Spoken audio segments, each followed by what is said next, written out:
দেখালেন লাঠি, কারো হাতে তলোয়ার। রবিবার সকাল থেকে রামনবমীর মিছিল ঘিরে কার্যত শক্তি প্রদর্শন বিজেপির। সকালে মেদিনীপুরের গোপগড়ে বাইক র্যালির পর বিকেলে খড়গপুরে লাঠি খেলা দেখিয়েছেন দিলীপ ঘোষ। খড়গপুরে তালবাগিচা বজরং আখড়ায় প্রাক্তন বিজেপির রাজ্য সভাপতি দিলীপ ঘোষ ওস্তাদের মতোই লাঠি ঘুরিয়েছেন। লাল সাদা পাঞ্জাবি ধুতিতে রামনবমীর সকালে বিষ্ণুপুরের রাস্তায় দেখা গিয়েছে বিজেপি সাংসদ সৌমিত্র খাঁকে। মিছিলে লাঠি হাতে বেশ কিছুক্ষণ কসরত করলেন তিনি। লাঠি খেলার পর তার বার্তা, সনাতনী মহিলাদের রক্ষার জন্য লাঠি ধরতে হবে।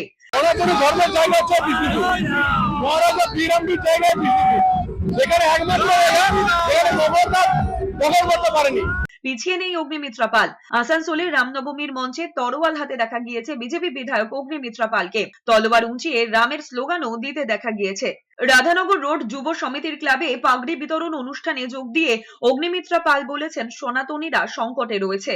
অনেক জায়গায় মিছিলের অনুমতি দিচ্ছে না প্রশাসন, তারপরেও কয়েক কোটি মানুষ রাস্তায় নেমেছেন। আজকে পশ্চিমবঙ্গ আমরা পেয়েছি ডক্টর শ্যামাপ্রসাদ মুখার্জির জন্য বাঙালি হিন্দুদের সারা পৃথিবীতে একমাত্র বাসস্থান।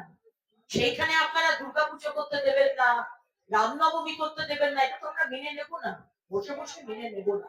তাই মুখ্যমন্ত্রীকে বলবো, ধর্ম নিয়ে রাজনীতি করবেন। অন্যদিকে দুর্গাপুরে লাঠি খেলায় মেতেছিলেন বিজেপি বিধায়ক লক্ষণ ঘড়ুইও।